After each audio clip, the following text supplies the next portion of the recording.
stillness, meditation, and if need be, psychedelics, I think are all amazing, new cutting edge things that are, I think, changing people's perspectives. If you look a bit more, philosophically around, well, let's take a step back around like what drives you. I look at, the classic is Simon Sinek, right? Start with why. He's got a book around that, and he's got a new book called The Infinite Game, where he's all about the mindset of people they don't buy what you do, they buy why you do it, which goes back to your question on how are we different. We have a mantra of leveling people up. We want you to be at your best as a human being. I think people really dig that versus just looking for the lowest rate.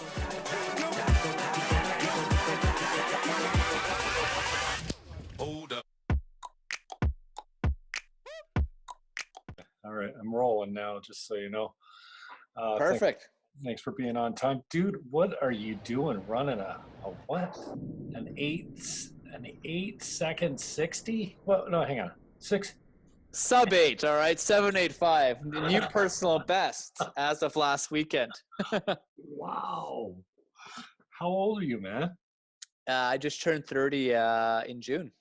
Wow. And you've been doing track for how long? Not that long. Well, here's a funny thing. It's been a long time since I've started, and it's even been longer since my early retirement. So I did track in elementary school, and after that stopped. I think I was forced to do a few high school track meets because the same coach for track was the basketball coach, and he used that as leverage for us to do track, because no one really wanted to do track after elementary school.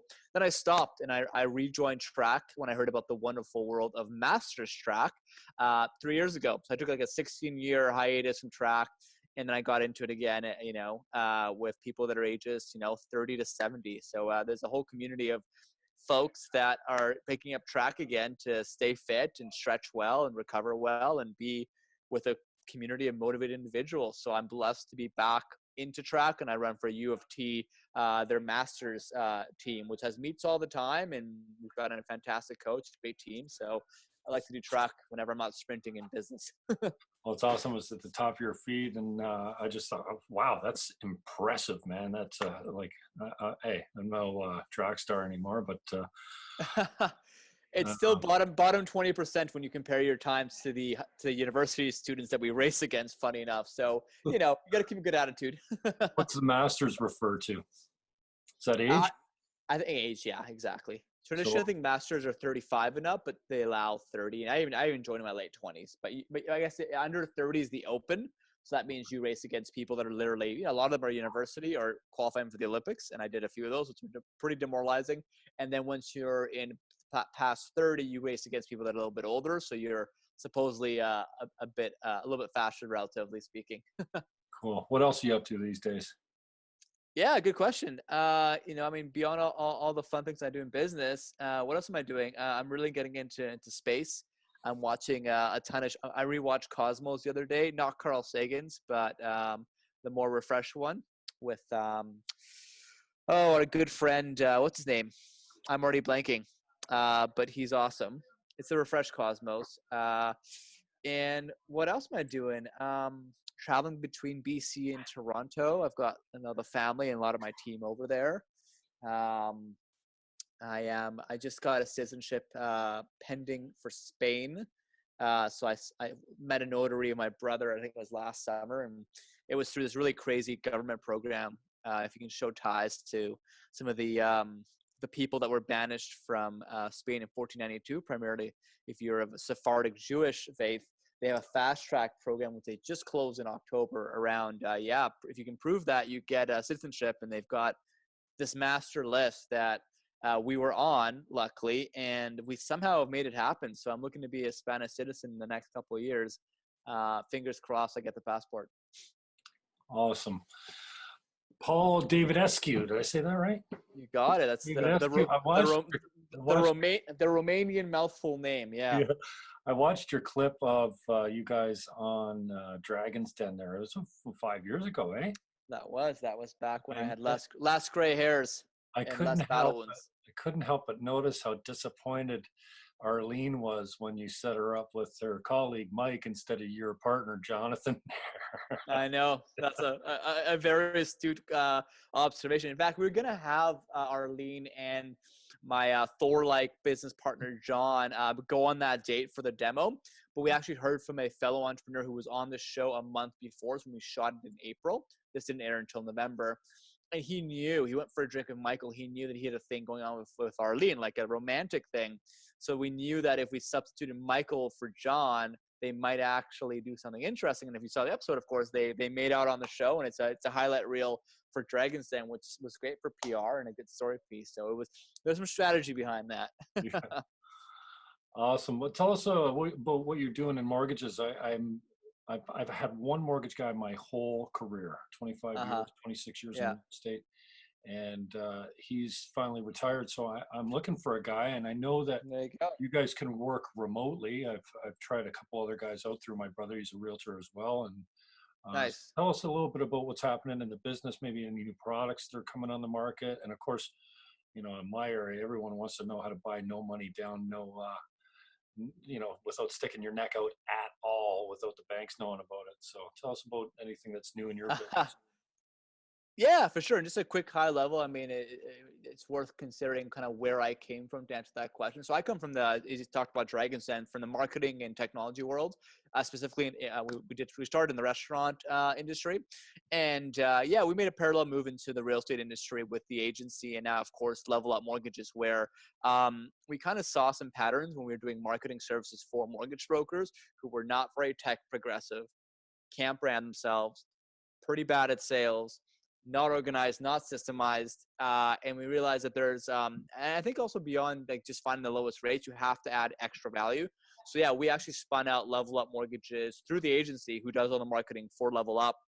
And yeah, we've kind of developed a brand that I think really looks at being transparent, and we say lightning fast with customer demands. And also we use a lot of automation so that people can be informed what the hell is going on, whether it's you as a realtor or a consumer. So Level Up Mortgages is really about people planning towards getting pre-approved in the best way possible. And as you may know, the mortgage stress test and all kinds of things have happened the last couple of years where it's very hard to get a mortgage, and especially if you're self-employed, which, by the way, is a huge part of the economy, and it's growing every year thanks to our buddies here at Shopify, especially here in Toronto. It's very hard to qualify for a mortgage being self-employed. So we're very focused on self-employed. And a big thing with us is, just kind of helping people save money long-term. To your point around rates, I mean, we were as low as 2.24 in November. Now it's back up to 2.6. It's still quite low. I think as of 2 days ago, Bank of Canada left the overnight rate at what it is. And through the grapevine, I'm hearing that's going to drop again for March once it gets busy again. But yeah, anyways, that's kind of a bit about sort of what we were seeing in the market, what makes us different. And I'm just seeing that there's a lot of education needed nowadays, especially for first-time home buyers. There's a lot of incentive programs out there, which could be a good deal or could not be a good deal. I did a whole YouTube series on, like, is the first-time incentive program worth it if the government takes 5% equity in your home today and you have to give them that 5% back in 25 years? You've got to make a calculation. How much will my house appreciate versus how much will I save from having more of a down payment thanks to them putting in the other 5% or 10% if it's a new build? And what's that trade-off? So there's a lot of education needed, and especially for self-employed, you need to really get your stuff together. So anyway, that's a bit of like an overlying look at like where we come from, why we're different, what we're seeing in the market, and who we kind of serve most. So your businesses feed each other then? I mean, it sounds like you've got a marketing company, an agency, and then totally. Level Up sounds like something you got into because you were doing the marketing for mortgage brokers and decided, well, I might as well be in the game myself. Yeah, one thing we saw is that a lot of mortgage brokers, when we were talking to them, we had a few early adapter customers. We do lead generation for them. We get them customers. We put them at the doorstep, and then they, of course, have to close it, which is another story. They have to be, of course, good at that and systemized. But I think a lot of them have been burned by having the wrong expectations and also not being very systemized. And I think there are some really bad marketers out there who are very bad at setting expectations. So for us, it was an uphill battle trying to convince people that what we're doing works short and long term. So eventually we just realized that you're going to have to practice what you preach. So I said, you know what if we literally launch a mortgage team and we use Tangoo services? We literally eat our own dog food is the expression nowadays. And then if we're the success story and if we're the living case study, then how can you argue with what we do if we're doing it for ourselves, right? And that's something that we've done. And, it's still early days. We launched it about 6 months ago, but as of now, we've got some amazing realtor partners. We've done some great seminars. We have an explosive social media account, which is, of course, great for keeping people informed on different programs. We have a YouTube channel. Those are all things that I think the industry is starting to take notice on how we're, coming in and giving it a bit of a fresh approach. And I think what we learned in the agency side, even the technology side, when we launched our app on Dragon's Den, is you have to be very progressive. You have to embrace technology, but also realize that technology is a tool to then go face to face. And I think some people are either too tech focused, so they have no I guess, concept of how to interact with someone and sell them and more so educate them. And you've got the very old school people that are all about hand to hand. Let's meet at a coffee shop. Like, I don't take phone calls. I want to meet you. And they're almost a bit more like, they're not with it and they're not efficient. So we're like this perfect, I'd say, midpoint between tech driven for efficiency and education purposes and also scale. And then we're also people that are, we understand the value of face-to-face. So yeah, it's kind of a taking the best of both worlds, I guess, is the way to answer your question. Yeah. How's the business changed? I mean, in my market, we're seeing a lot of big city people coming in from TO. I'm in Niagara, so I'm only an hour away. Right. Totally. And the hands-on is well, it's a lot more hands-off now. It's a lot of texting, a lot of even when we had fax, I don't remember these many documents going back and forth with DocuSign. Whereas sometimes you never even meet the people. You close a deal, totally. and there's no personal touch anymore. Have you found some similar changes in the mortgage industry and marketing? 100%. Yeah. 100%. Look at who's buying homes now, right? Millennials, even some Gen Zs, right? Like, they're already in the market. They're in the mindset now. They care about time much more, I think, other generations as far as efficiency. They also really care about doing a bit of their research beforehand before they have a conversation, right? So that's why it's so important for you as you in professional services or any company nowadays. You have to, two things you got to realize is that you have to earn people's time to even be on the phone with them. They're pre-qualifying you the same way you want to pre-qualify them, by the way. And, people want to already be sold on you to some degree and then ask you very specific questions based off a core piece of content they've seen. Maybe they've read your blog post. At the very least, they've seen your website and they want to come at a very specific question. There's no point of getting tailored, like asking you tailored questions until they have to. So if they have a generic question, they're just going to Google it. Like, it's just more efficient. They don't have to get into a phone call. Then they know that you think they're a lead, and then you're gonna call them 1,000 times. Which, I mean, I don't blame you. If you're a salesperson, someone calls you up, you want to, of course, engage in that. So I think it's the rules have changed, and that's more on that initial phone call interaction side. As far as like DocuSign for efficiency on document exchange, using Dropbox to store documents. I mean, that's all, I think, table stakes now. You'd be crazy not to do that. Yes, there's security concerns on that. You have to be smart about it, but generally speaking, that stuff I think is pretty good now.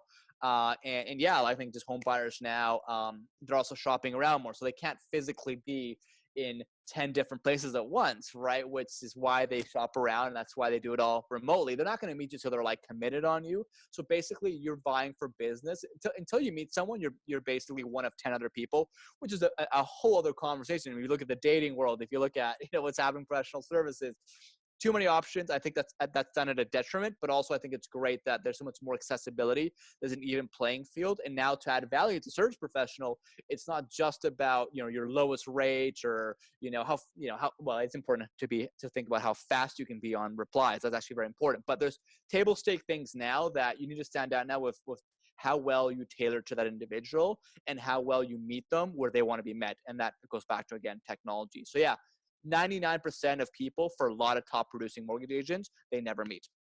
That's the reality. Where do you find your leads are funneling through? Is it all from online or word of mouth, or are you brokering deals with agents? I know there's a mix of that, but where your cold leads come from somebody just off the street saying, "Hey, I found you on whatever." Totally. Yeah. All the above. Primarily with us, I mean, the way we look at things is two things, right? So we work a lot on what the agency preaches, which is, yes, it's lead generation on Facebook and Google, primarily Facebook. We do a lot of blog writing and SEO, meaning that we want some of those leads to actually read a blog post that educates them on something. Therefore, when they call us up, they're asking us about something at a sophisticated level versus, hey, what's your best rate?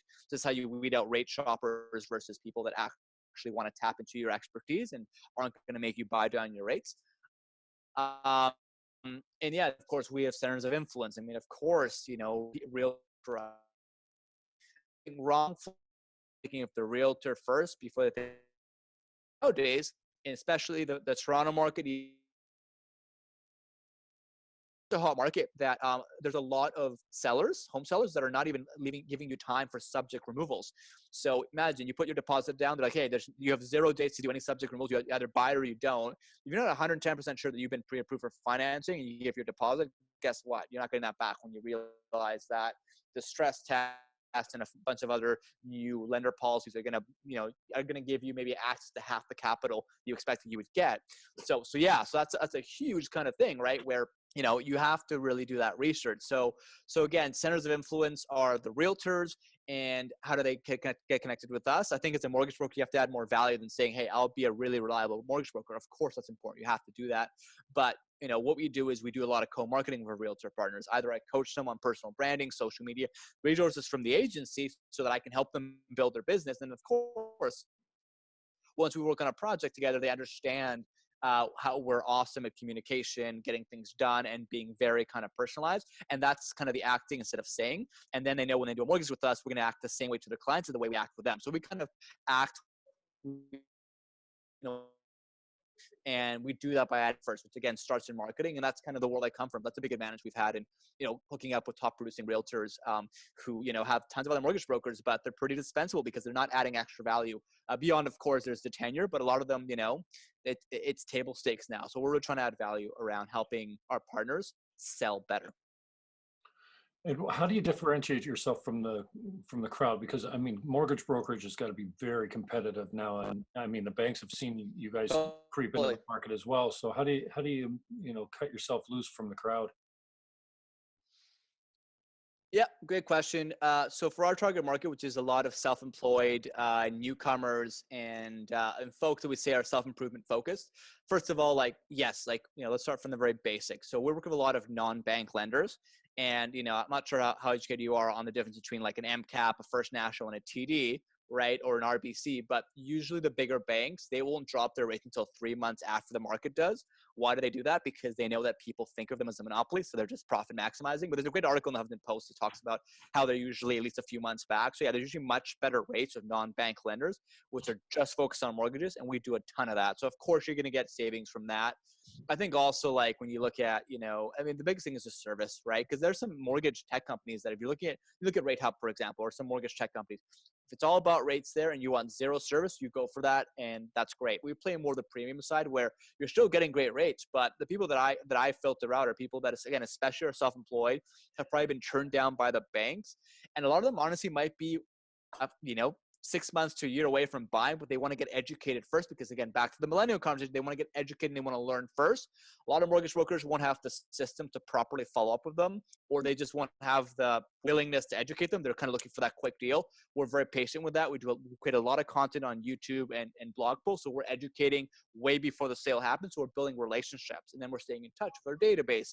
And I think just the way that we approach customer service to add value first, nurture for a long time, again, using automation to some extent because you can't be in 1,000 places at once. That's a big differentiator. And at the end of the day, I think when they talk to us, especially if they're self-employed and they learn about our history and how I built myself as an entrepreneur and the challenges that I've been through, they just resonate with that. It goes beyond the mortgage. It's about increasing your income, decreasing your debt, and being organized. So the three things for your debt service ratios to get a mortgage, but we also translate that to that's what we do for you. And we do a lot of coaching. Again, back to the coaching the realtors for their marketing or coaching our clients with marketing in ways they can improve. They really appreciate that. And I don't see a ton of that in the industry. Who are you following these days with the coaching and the motivational speakers? I mean, we talked a little bit about it offline, but sure, yeah. I go back to Napoleon Hill being the godfather of everything. I think anybody that's ever done anything motivational or any philosophy or anything seems to go 100%. Back to the roots of Napoleon Hill. But who are you crushing on right now as far as content consuming? Yeah, for sure. I mean, I'm looking at lots of folks. I think I mentioned that. I mean, I'm really interested in the direction Tim Ferriss is taking, but if his focus, so, Tim Ferriss, again, he's the 4-hour work week guy who was all about productivity for a little while, and he still is, of course, and all about personal hacks, which I love. I'm very into personal development. But I think he started to realize that I think the world needs a bit more stillness. People need to be more present with each other, which is something Ryan Holiday, who's a fantastic young author, he just wrote a book around stillness, something that he's really preaching. And the way, of course, Tim's looking at it, he's really got into the world of psychedelics, which I think really blew up onto the scene end of last year. There's a ton of literature around how there's there's a lot of trials now on how people who are suffering of PTSD or cancer or certain depression, these drugs are making this huge comeback now where it helps people be present with, I think, very deep things that you you definitely can't look at when you're busy, nor when you're actually, I guess, let's call it sober. So I think it's really interesting that the sort of the medical benefits of that for certain people that are, again, are in mental illness, basically. But of course, you hear about microdosing in the Silicon Valley, and there's entrepreneurs who are more than, they're cognitively functioning at an amazing capacity, but with the use of psychedelics responsibly and once in a while, you see that they're getting these amazing insights and very present with each other, so that after they do psychedelics, they suddenly realize they have to be more into meditation, other ways of getting to a pure state of mind. They have to take time for themselves. They have to do better self-care. And a lot of times, again, whether it's psychedelics or even just certain, stress relievers, exercise even, people are starting to finally be a bit more still and more present. And again, I think for creativity and health, it's such a big thing, especially in this crazy social media world where people are like me talking 1,000 words a minute, but also their brains functioning at that pace. And I think it's a big problem. So I love how he's big into meditation as well, by the way. So I think stillness, meditation, and if need be, psychedelics, I think are all amazing, new cutting edge things that are, I think, changing people's perspectives. If you look a bit more, philosophically around, well, let's take a step back around like what drives you. I look at, classic is Simon Sinek, right? Start with why. He's got a book around that, and he's got a new book called The Infinite Game, where he's all about the mindset of they don't buy what you do, they buy why you do it, which goes back to your question on how are we different. We have a mantra of leveling people up. We want you to be at your best as a human being. I think people really dig that versus just looking for the lowest rates. But again, he's got that mantra. He's got a great, he's actually in a ton of podcasts. I'm not sure. I think he has his own as well. I really like what he's doing. Those are all big ones. I mean, Tony Robbins is, of course, a classic. He's big into personal finance when things important. So I haven't seen his content recently, but I think it's all really good as well. Yeah, those are kind of some of the main thought leaders that I look at. I mean, I'm always following Elon Musk, of course. I think what he's doing is fantastic. Goes back to our preamble around me getting a lot more into outer space and just seeing people do things that others don't think are possible. I think that's really badass and awesome. But yeah, those are some of the people that right now I'm following. And again, there's that trend of stillness and presence that I think is important. I've heard very little, but only just recently, about the microdosing, especially on Wall Street. Like, these are serious professionals that need to be focused and locked in. And I can't, well, I mean, I've done those drugs in high school recreationally. I can't imagine, being a little bit high on LSD or just a little bit on mushrooms. For me, it was that, it was all or nothing type of thing. So I can't imagine it. But the younger generation, the up and comers, are really using this to their advantage. It seems to lock in and just kill it. I'm surprised by it. And some people do the microdosing, which I personally have not got into a whole lot, right? But some people, well, at all, really. I think the all or nothing, in my opinion, is to some degree better if you can just not do it too often. So there's people that do it, once a year, maybe once a quarter, and they have a full-on experience. They do it with they do it in a deliberate way. They don't just do it and then just, I don't know, whatever, watch TV. They actually, they set an intention, they set goals down, they've got activities they do with the right group of people. Like, it's a whole personal development exercise where you set an intention around things you want to do. And then from there, hopefully if it went well, then you'll have some insights that you can actually act on. And yes, obviously the way I'm of course, talking about this, I have done it. And I think it's been, pretty amazing, the effects it can have if you do it in the right way. So yeah, it's a whole new world. It's a new decade. And I think you're going to see things keep being destigmatized and more education. And there's going to be a lot more just like, I think just best practices on how to do these things. And again, it's all going to be the trend towards being more mindful. And that's why you saw yoga and meditation take off last decade. This decade is going to be supplementing that with things that really, knock people out of the inertia and have them being more mindful about where they're going and what they stand for. Where are you getting your biggest hits these days on social media as far as ad placement goes? Yeah. Return wise. Right. Yeah. Return on investment. I mean, the thing, Facebook is still, as I didn't mention Gary Vaynerchuk as people I follow, but Gary V, yeah, he's a Gary V, of course, yeah, he's a mouthful and awesome in his own respect. But like, he talks a lot about how influencer marketing and Facebook advertising is underpriced, meaning that you can get a pretty good return on it if you do it properly. But again, if you do it properly, people sometimes they'll boost a post or they'll post on their social media page and be like, oh, I'm not getting any leads from it. Well, by the way, let's differentiate organic versus paid advertising. Organic, when you post on your Instagram or your Facebook and you don't put money behind it. Guess what? Facebook owns both those companies, of course, and they want to make money. So I think the status for Facebook is if you have 100 followers and you post on Facebook, 2 of them see it. This is 100 of your hard-earned followers. So you've got to pay for your own database, which means you don't own your database, by the way. Instagram, I think, is about 10%. So you really have to pay to play, basically. And then when you're paying for either Facebook or Instagram ads, it has to be really well thought out. You have to target the right audience. You need the right creative.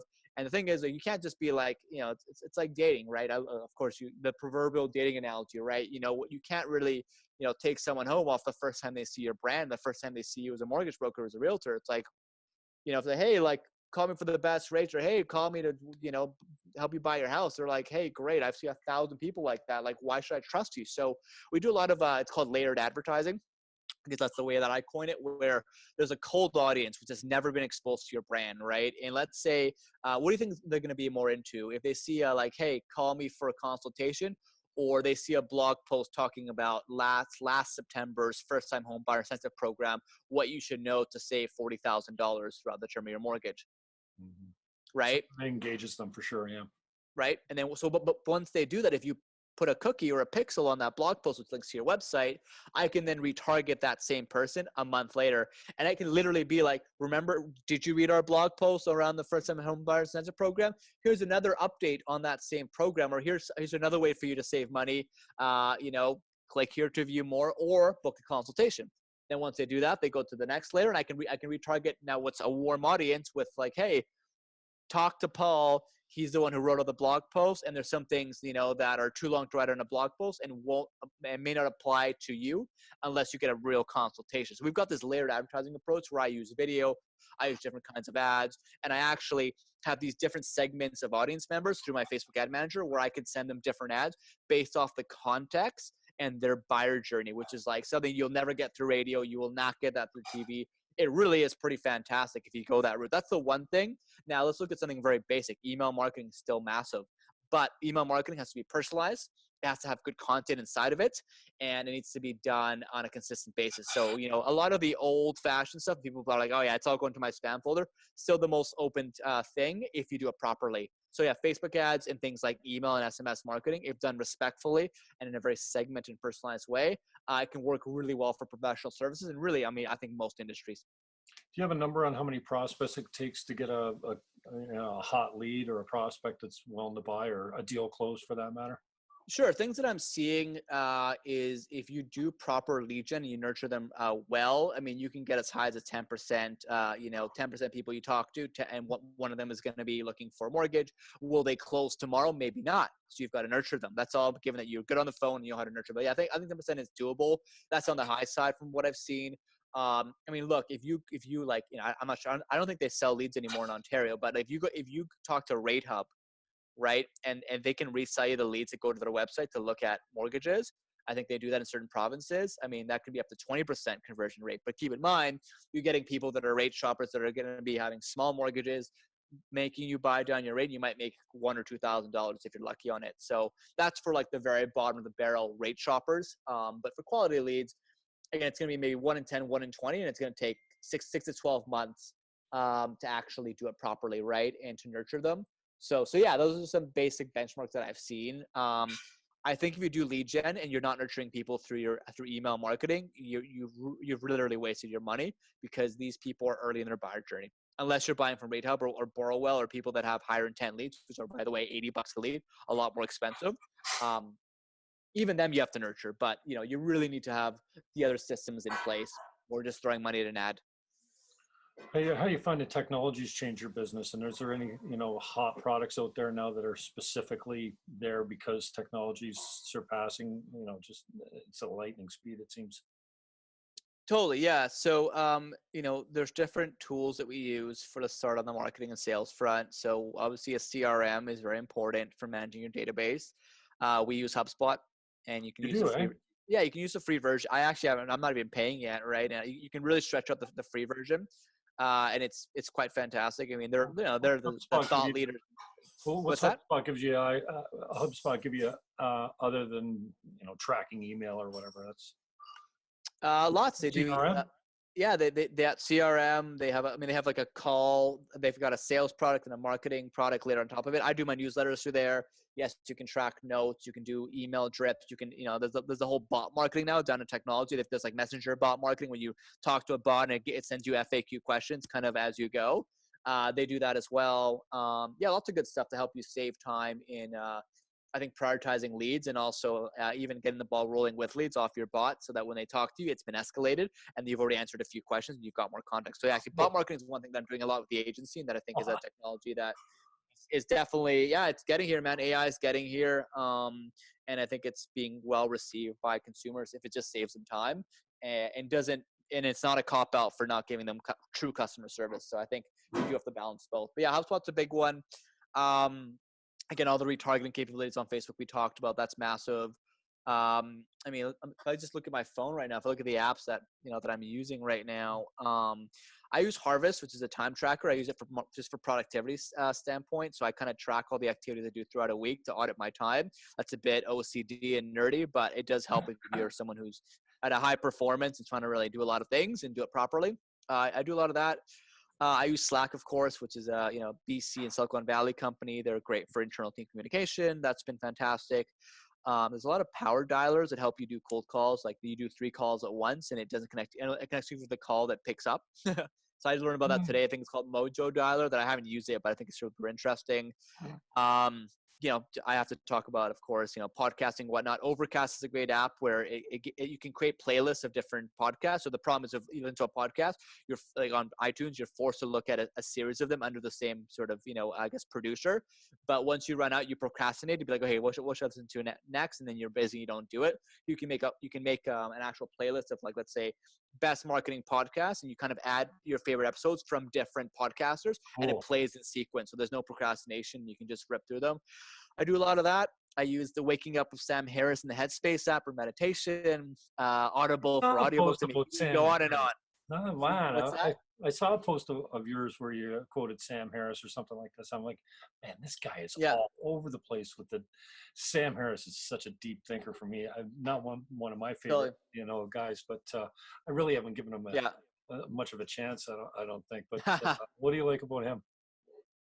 I like him on the side of mindfulness. I mean, he just created a meditation app, right? So I'm huge on meditation. I'm closing in on a 1,500 day streak. So, once a day.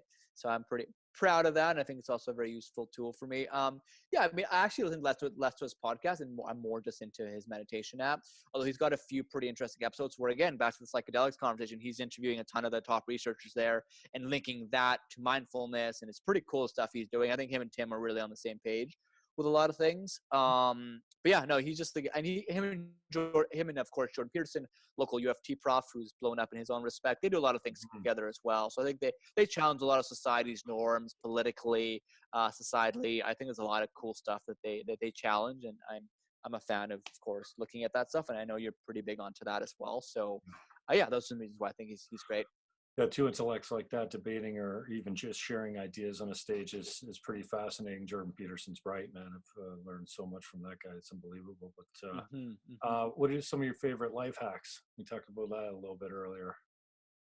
Sure. Yeah. I mean, life hacks, brain hacks, whatever you call them. Yeah. I mean, so I think we talked offline about Jim Qwik's podcast. He's a guy he's all about optimizing your brain performance.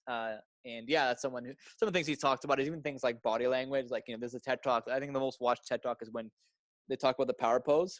Oh, really? Okay. I don't know So if you do this for a certain amount of time, like you will speak way better. You'll have less stuttering. You'll be more confident. It's like smiling when you're talking on the phone. Yeah, exactly. If you smile, yeah. No, but it comes out in your body just being ready for it. So there's a lot of like, I think like, yeah, like again, just body movements you can do, things like that. Those are great little life hacks.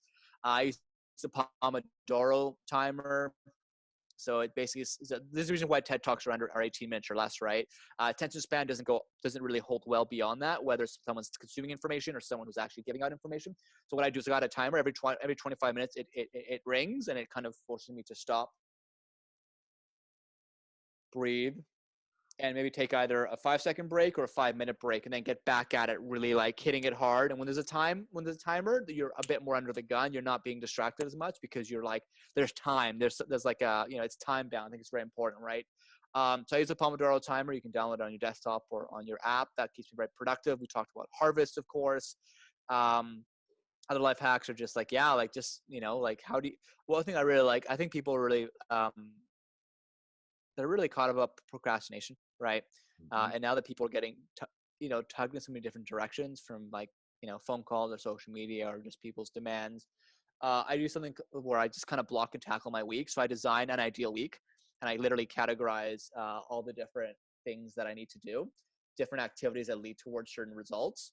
And I block it out ahead of time. And then I set them as recurring calendar invites so that when I have someone ask me something, I look and see, let's say a realtor wanted to meet with me. Look at my calendar. Oh yeah, Thursdays are the time that I've realized it's the best time to talk to realtors because it's near the end of the week. They're less busy. I've done more of my daunting tasks earlier on. I'm a bit more social, et cetera, et cetera. And I try to slot them in at that time. And if someone says they want to talk right now, and I'm currently in my blog writing time, that is an important task but not urgent that you always get distracted from, I'll be like, hey, I'm doing deep work right now. Can't talk, but let's talk for Thursday. So it gives you boundaries and it keeps you in line. And it's something, if you want, I can share my calendar with you. You might get a kick out of it. I can show you exactly what I mean if you want. Yeah, sure. It's working. And you might be a little bit freaked out by it. What's that? I feel like a caveman. I consider myself pretty techie, but wow, you talking a mile a minute to me, man. Yeah, Yeah. Well, here we go, right? Okay, I'll just give you a quick peek. So sharing my screen here. So if you can see it right now, these are kind of, this is my week. This is an ideal week, because I know it can freak you out, right? But if I flip off my hypothetical week, let me go towards clicking this. This is actually what I have planned for a week. Okay. So it's not as bad. But when I flip on my actual projects, I've got recurring tasks and I've color coded them. So this is when I do my cold calls. Huh? Right. So someone calls me during here and it's not with what I need to be doing. I say, let's talk later. Here's when I talked about my Thursday today, right? This is when I do my realtor calls, right? Mm-hmm. Here's when I do prospecting first thing in the morning when your mind is fresh and after you've done track and field, you're creative, you're fresh. I do all my creative things, all my really other things that take a lot of willpower. I do in the morning, things I don't want to do, accounting, etc. Creative things, planning out my YouTube. I do again in the morning if I can. And you see in the afternoon, it's mainly meetings and phone calls. Anything that requires like deep focus, I'm just not as in it, and there's more distractions too. So I really design my life around activities that lead towards the goals of my different businesses that I think are important. So it's urgent things I know I got to be doing, or things that are important, but again, people impede on my boundaries. So anyways, there's a bit of a taste on ways you can really set boundaries. I think it's a huge thing for 2020 is like, how well can you say no? How disciplined are you? What's your willpower like? And I think you need systems to keep you in line. And again, this is again very OCD, but you have to be flexible too. My calendar is every month I'm going to change my calendar, and I'm also measuring, did I follow my calendar the way I thought I was going to be? Then I look at reality and I'm like, well, wait a sec, that wasn't practical. That was way too many things at once. So I'll adjust this over time. So it's an iterative process that I think you have to be very mindful of. You can't just nail it on the first try. Wow, brother. How much coaching are you doing? You seem like you've got your stuff really lined up. You'd be a great technology coach, especially for like a guy like me that's been in the business 25 years, thinks he's got a handle on some of these products. And I'm like, HubSpot, what's it do? It tracks my email. That's all it does. Oh, come on. Right. I find that when I get too deep into a technology or a program, I don't have the will. I kind of think like, you know what, that's someone else's job. I can't afford to have to learn everything. I can't afford to learn the SEO. That's my computer guy's thing. And I guess if you got the money, no, totally. But Sure. Yeah. How much coaching are you doing, if any? Yeah, I do coach some entrepreneurs. Most of my clients that are doing mortgages, and again, if they're self-employed, they will get a little bit of coaching from me. A lot of my centers of influence, realtors, etc., they will get coaching as well. And a lot of it's just cross-pollination. We're talking about a deal, and then I save the last 5 minutes for like, hey, how's your business doing? Have you tried implementing the Pomodoro technique, or how's your harvest timer? How is your HubSpot? Do you have any questions on that? So I kind of like, it's sort of like it's present in every conversation, but formal coaching, I do just very specific clients on the agency side. And then of course, on the mortgage side. So yeah, something that I think I'm going to be doing more and more of in the future. And I've got some exciting e-courses and programs that I'll be launching probably near the end of the year to, do it at scale and I think empower other people to be coaches as well. And it's very doable, but it has to be done in a certain way. So yeah. Dabbling into it, but obviously very passionate about it. So, happy to entertain offers and just, hopefully even just through this conversation, be a bit of a resource. I'm gonna have to listen to this and slow your speed down a little bit. Yeah, I know. Hey, but the timer I know. you're talking about, one more time. What's the program called? The 25-minute Palm? It's called the Pomodoro Timer. Just Google it. Pomodoro. And you'll see different extensions for it. Yeah, it's a technique that has different apps built around it. But the idea is to refresh every 20-25 minutes and take Correct. a break and zen or meditate or clear your mind and then come back hard. Yeah, I think that's an interesting philosophy. It's Stephen Kotler, when I was first introduced to him, when he was talking about hacking the flow, I'm like, what? Like, I don't really have those times where I'm frustrated and I get the writer's block. I'm sure it happens a lot, but I tend to be bouncing from job to job, and kind of like a mind like an air traffic controller. So I don't seem to be in one job for too long. But I've been challenged to put all my content down in a book. And if awesome. It takes me a year writing a page every day, that's for the 300 and some odd pages. But I can't seem to, like, we talked about discipline offline. Dude, just looking at your calendar, I think discipline is something that certainly you're born with, and then you can learn, a certain amount of it as well to be disciplined or to practice it or coach yourself up on it. But it seems to be like you've got that one bagged. How do you become an expert at that? Yeah, it takes time, and I think it just depends on how much you care about it, right? What your willingness is. Kobe Bryant, I think, had a really interesting interview recently. I forget which podcast it was on, but he talked about stop negotiating with yourself. Oh. So what does that mean? You set a commitment. You hopefully do goal setting, right? I like to do 90-day goal setting. It's not too long and not too short, where you can adjust it along the way. You set a goal, you make it quantifiable, it's a SMART goal, and you then set a weekly activity or a monthly activity that helps you get there, and hopefully you enroll someone to do it with you. And then at that point, it's set. And if you at some point just don't feel like doing it, you're negotiating with yourself not to do it because of X excuse. There's 1,000 excuses. Sometimes they're valid when you're sick or something comes up. Again, you got to be flexible. But generally speaking, you just got to commit and do it. And I feel like people find excuses, or they get, again, pulled in directions that don't serve them. And that's where I think people lose it on discipline and just honestly, just self-organization. So I think just some more book references: Atomic Habits by James Clear. I've only read the synopsis actually, and I heard him on a podcast, and his whole thing is about breaking it down, starting very small, and organizing your physical space and your habits so that you then get something called spillover habits, which is talked about by Charles Duhigg in The Power of Habit, where, for example, and actually a big topic we haven't discussed a lot today is the topic of sleep, right? So Matthew Walker's Why We Sleep book has been, and it's a bestseller already, and it's quite breakthrough actually. And he talks about, like, sleep is really the thing that can help so many other habits. So for example, if you don't sleep well, you're more stressed. You forget more things. When you have less sleep, you eat more. You have less willpower, which then spirals into a whole bunch of other habits, smoking, whatever it is, bad habits. So let's say you start with good sleep. How do you get a good sleep? Well, here's some things you got to know. If you eat 3 hours before bed, if you do exercise 3 hours before bed, if you look at a screen 3 hours before bed, those are all things that give you bad sleep. And then when you've got bad sleep, then it becomes this spiraling thing. So if you start with good sleep and then you do exercise, let's say, whatever, 7 a.m. before work. So then your mind's rejuvenated. You've got to sleep. You're pumped out on these endorphins, and you have a somewhat organized day. That then helps you be more, more disciplined. It's, again, there are these spillover domino effects. So I'd say start with sleep. And to some degree, you've got to have some form of exercise. But back to James Clear, he literally says, like, if it's that much of a problem for you and you can't find someone to go with you, which I think is a great way for accountability, is like start by having your gym shoes literally next to your bed instead of your slippers. Make it easy for you to remember to go. Make it so it's like looking at you in the face.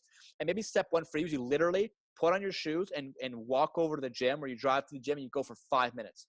Like it seems like a huge joke, but you just go, you did it. The first part of that was breaking through to actually go. You do 5 minutes and start with something that's almost enjoyable. Start very slow. And then the next time you increment. And then your body has this amazing way to adapt where eventually it becomes a habit. It takes 67 days for things to become habits. It's not the 30 days we're all kind of told about. There's actually a really interesting study on that. But anyways, you start very incrementally and you try to create habits around spillover habits such as sleep, fitness, or it could be something around work, right? It could be around committing to, again, maybe do cold calls, something that you're fearful of in the morning after your gym where you have like willpower and you're pumped on it and you've done your power pose, right? There's all these things you can put together. So anyway, it's a bit of a long answer, but that's kind of how I've started it. And then eventually you just build on top of it and you become self-aware. You journal, you reflect on things, and you have to always be moving and really being self-critical, right? But in a healthy way. Now, how do we get introduced? Did you approach me on LinkedIn, was it? Yes. So we got introduced on LinkedIn, I believe, and it's a bit of a confession. I think it was my LinkedIn bot to send out a mass but personalized message to realtors in Ontario. And I've practiced certain scripts that work really well with people that are personable. And yeah, I think that's how we got connected. And then once you then you look at my profile, you see what I've done, and there's some mutual, values that I think I really tried to show from that first impression. And then after that, it gets escalated to me, and then we start talking, and now we're doing this, right? But again, automation is your friend if you don't spam people, but if you do, it's respectful, it's personalized, and then you escalate when it's worthwhile. And also, you got to brand yourself well for automation to work. So anyways, that's how we got connected. I'm surprised you got me with a bot. I'm proud of you though. I usually can sniff that kind of thing out. So you got something going well. Also, I've been thinking LinkedIn is dead to me because all I get is spam. Hey, you want this, you want this, you want this. So you must have been different because I normally reply. I don't remove people either. I just don't go out to, Gary Vee's been saying that the organic reach on LinkedIn is probably the best value out there right now. It is. I post things I'm interested in, which is all politics. It's got nothing to do with business. And I know that people are turned off by my politics to a point where they, there's a lot of them, I used to be a Green Party guy. There's no Green Party people buying houses in St. Catharines. First of all, there's only 5, there's more now, but, I've been running since 93. So, it was a joke back then. So, I appreciate your approach. And then you got me on a Thursday, perfect today. And I just want to say, I got you here, I want to respect your time and get you off to the rest of your life and night. But,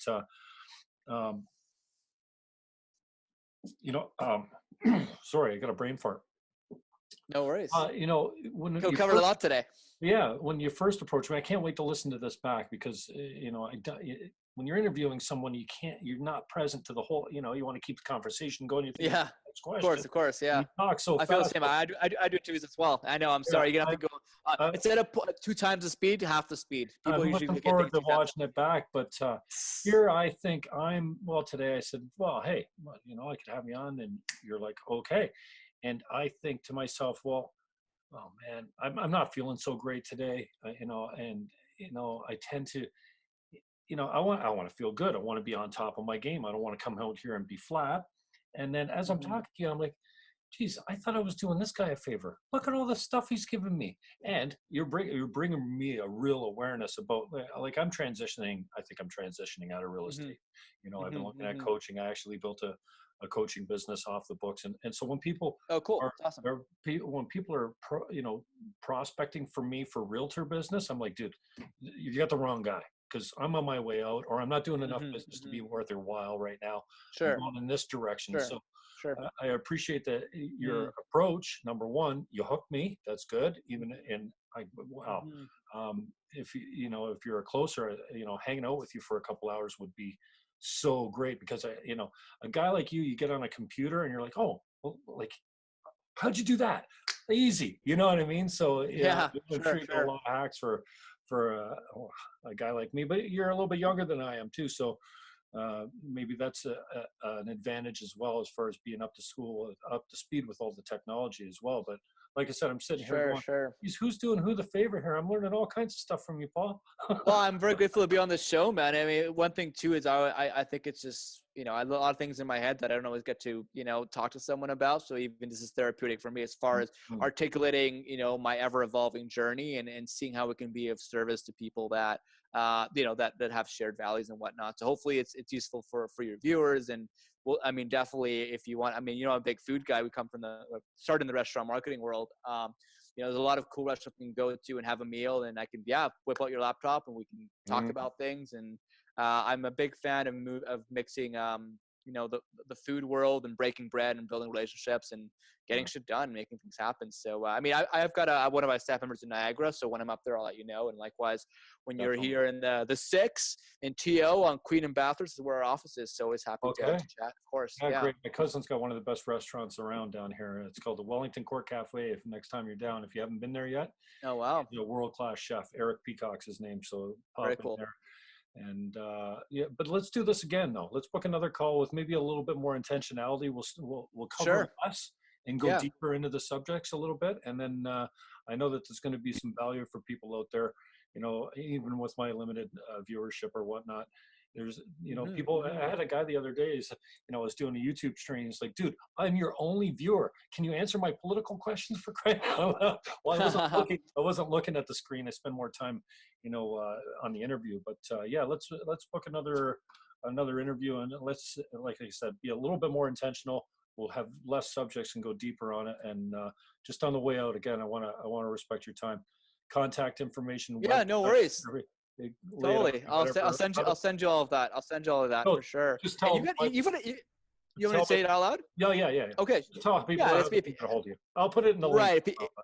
Yeah, if people are on the go, I mean, you can just, honestly just add me on LinkedIn or Instagram or even Facebook. It's Paul David Escu, Paul, Davidescu, one word. If you're recognizing the Escu, just like our good old Bianca Andreescu, our Yeah, our Wimbledon champion, or she won hero. Wimbledon. She won the U.S. Open. So she's Yeah. also she's a Romanian Canadian like myself. And we actually share the same birthday. No actual relation, but I'm sure we'll cross paths and have a good laugh about it soon. Yeah. So it's just Paul David Escu. My email is paul@levelupmortgages.com, or on the agency side, it's paul@tangoo.ca, Tangoo, TANGOO.ca. So yeah, whether it's on email or the social networks, happy to chat and see them as a way that I can be of value. So thanks again for having me. And you've got a great YouTube channel, by the way. You're being modest about it. I think you'll get hopefully a lot of viewers digging some of these topics, and grateful to be on it. And I will share this too with my audience as well. So yeah, excited to perhaps do a part 2, and hopefully this is enough to at least get the ball rolling and get people a bit more curious going to this decade on ways they can improve and level up their life. Awesome, Paul. I really appreciate your time. Thanks for that today. And wait until I get this. I've got this live stream going right now, but it's just a picture of me. So yeah, wait. I'll let you know when you can share it. But I'll try and get that up today or tomorrow. And again, thank you very much for your time. It was a gift, man. We got a lot out of our conversation. So thanks a lot. Learned a lot too. Thanks so much, Jim, and thanks to everyone else who's listening. Bye All for right. now. Cheers. Bye-bye. Take care.